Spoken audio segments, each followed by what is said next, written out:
Alhamdulillah, salatu wassalamu ala rasulillah, la hawla wa la quwwata illa billah. Ada pertanyaan?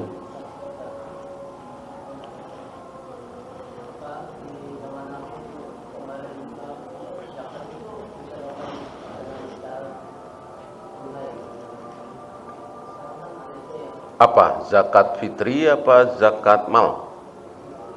Zakat fitri yang malam 1 Syawal. Pertanyaannya?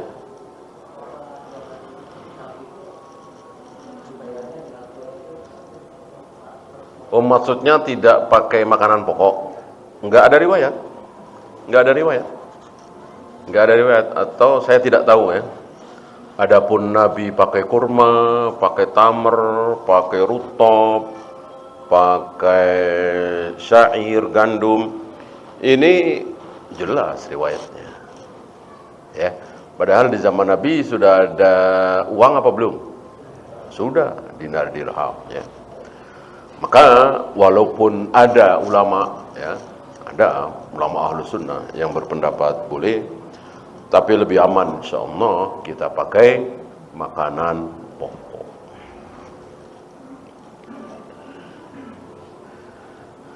Apakah orang ateis termasuk orang kafir? Jelas, jelas sekali, sangat jelas sekali, kafir. Tidak percaya adanya Tuhan, ya. Apakah sebagai ahlu sunnah harus menghafal 99 nama Allah? Tidak ya, tidak wajib, tidak wajib. Dan 99 ini pun para ulama masih berselisih. Karena memang Nabi tidak pernah menyebut bahwa 99 Asmaul Husna itu adalah ini, enggak. Maka para ulama menyebut ini mirip-mirip dengan malam Lailatul Qadar. Apakah malam 21, apa 23, 25, 27, 29? Nabi sendiri tidak tahu. Perkiraannya itu. Nah, maka tidak wajib menghafalnya. Yang wajib adalah mempelajari kemudian meyakini. Artinya kita yakin betul bahwa Allah memiliki nama Ar-Rahman misalnya. Nah, maksudnya apa? Konsekuensi dari nama Ar-Rahman itu apa?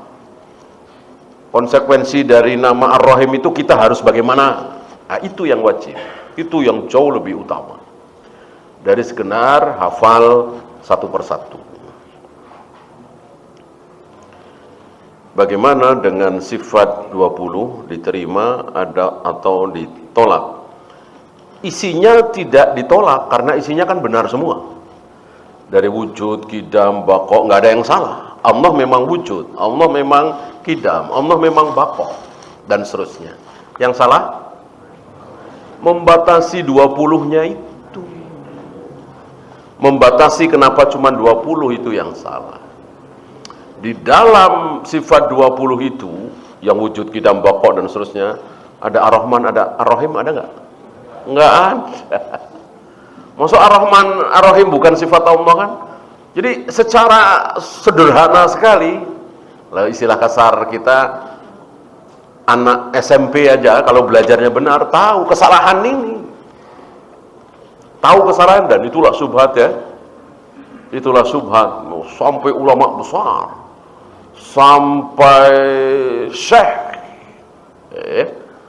ya di negeri kita ini terkena syubhat ini.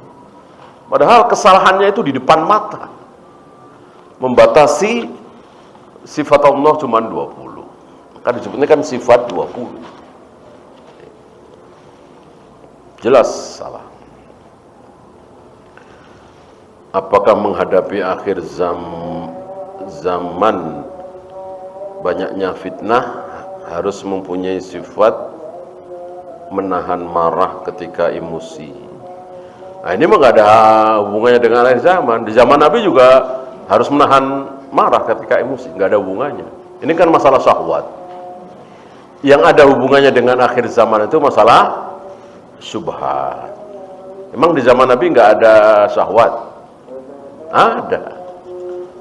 Ada aurat yang terbuka nggak di zaman Nabi? Ya ada. Ya wanita Yahudi, ya wanita Yahudi pakai jilbab apa tidak? Tidak, dilarang justru. Kalau ada wanita Yahudi pakai jilbab, apalagi paling pakai cadar, nggak boleh. Nggak boleh, ini menyerupai kaum muslimah. Tidak boleh, dilarang. Wanita Yahudi yang nggak boleh pakai jilbab. Gitu. Hari ini terbalik. Beberapa negara yang mengaku Islam atau daerah yang menerapkan syariat Islam, pada orang kafir masuk itu disuruh pakai jilbab. Ini terbalik, ya. Jilbab itu ciri khas pakaian muslimah. Bolehkah ditiru oleh wanita kafir? Nggak boleh. Wanita kafir ya harus kelihatan rambutnya, lehernya seperti itu, asal ya yang sopan, ya. Untuk menunjukkan ini kafir, yang ini muslimah. Tidak boleh sama. Ini dibahas dalam ahkam ahli zimmah, secara khusus oleh Ibnu Qayyim.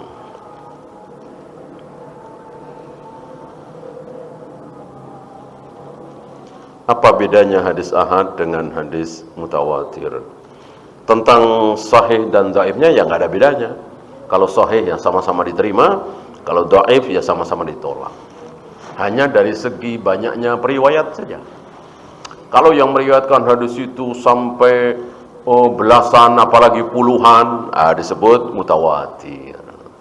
Kalau yang meriwayatkan itu nggak sampai 10, disebut hadis ahad. Ahad pun masih dibagi-bagi, ya.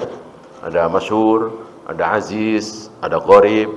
Masyhur mungkin sekitar 7-8 yang meriwayatkan.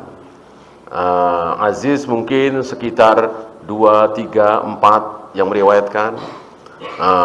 Gharib cuma 1 orang, 1 atau 2 orang yang meriwayatkan hadis itu. Apakah diterima? Diterima. Yang penting sahih. Jadi ahad dan mutawatir ini tidak menentukan kita terima atau tolak hadis itu.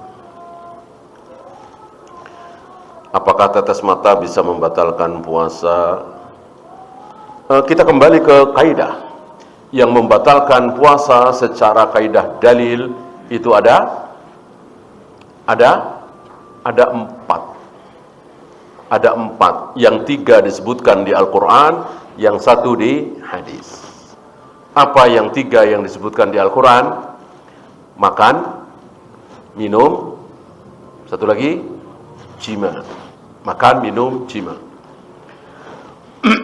Apa yang disebut dalam hadis yang membatalkan puasa? Muntah dengan sengaja. Adapun tidak sengaja karena sakit muntah, tidak batal. Sengaja dimuntahkan dengan cara sesuatu, mungkin karena apa ya, keracunan atau apa, itu batal. Adakah yang kelima? Nggak ada. Yang keenam nggak ada, cuman 4 itu. Lalu bagaimana infus makanan misalnya, suntikan misalnya, karena ini fikih, bukan akidah, bukan tauhid, boleh pakai kias nggak? Boleh pakai kias nggak? Boleh, ini kan masalah fikih, bukan membahas tentang sifat-sifat Allah tadi. Itu nggak boleh pakai kias. Harus betul-betul berdasarkan qala Allah wa qala Rasul. Karena ini masalah fikih, boleh. Maka para imam mengkiaskan infus itu seperti makan. Infus itu seperti makan. Karena dengan infus itu masuk sari-sari makanan dan tidak terlalu lapar, tidak lemes dan seterusnya. Nah, bagaimana ketika memasukkan sesuatu cairan misalnya di telinga, di mata, maka para ulama berakhir seperti makan minum apa tidak? Seandainya cairan itu lama-lama menetes ke tenggorokan, kemudian masuk ke rongga perut, ya jelas ini dikiaskan dengan minum, berarti batal. Seandainya tetesan itu berhenti di mata karena cuma setetes 2 tetes, tidak membatalkan puasa. Ya. Bagaimana dengan istikharah? Apakah ada jawabannya? Nggak ada. Sebuah kesalahan kita adalah ketika kita sholat istikharah lalu berharap ada jawaban. Berharap ada jawaban ketika kita bingung mau dagang apa mau tani, sholat istikharah. Kemudian setelah istikharah itu terngiang, ya, ada suara bertani misalnya, atau mimpi. Lalu bilang, Bu, ini jawaban. Oh, ini jawaban. Berarti wahyu bukan? Wahyu sudah putus. Nggak mungkin ada wahyu lagi. Ya kalau toh ada wahyu apa? Wahyu setan. Wahyu setan. Ya. Nggak ada seperti itu. Artinya ketika antum bingung mau bertani apa berdagang, ya antum disunahkan sholat istikharah, dan setelah itu antum pilih mana yang antum lebih cenderung berdasarkan pertimbangan dunia lah ya, pertimbangan akhirat ya sama-sama halal kok, sama-sama boleh. Pertimbangan dunia lebih untung yang mana, resikonya lebih besar yang mana, dan seterusnya. Jadi nggak ada istilah jawaban ya. Bahkan begini, antum tidak bingung, antum cuman ada satu pilihan, yaitu berdagang. Ya, setelah lulus kuliah, antum memang nggak mau jadi pekerja, antum satu pilihan, berdagang. Masih disunahkan sholat istikharah apa tidak? Masih, padahal nggak butuh jawaban kan, orang satu pilihan, tapi masih disunahkan istikharah, karena Allah Maha Tahu. Allah Maha Tahu. Apakah dengan berdagang ini berakibat baik apa buruk, hanya Allah yang tahu. Maka kita beristikharah. Seperti Imam Bukhari. Imam Bukhari sudah yakin betul dan mantap betul bahwa hadis ini sahih. Aku masukkan di kitab sahihku. Sebelum memasukkan, beliau sholat 2 rakaat, sholat istikharah. Ya, bukan memohon petunjuk ketika bingung. Ya Allah, sahih apa enggak ini ya Allah, ya Allah. Lalu sholat 2 rakaat, lalu ada jawaban, ya sahih, ya nggak perlu belajar ke sana kemari kalau begitu. Allah, ya itu saja. Subhanakallahumma bihamdika, asyhadu an la ilaha illa anta, astaghfiruka wa atubu ilaik. Assalamualaikum warahmatullahi wabarakatuh.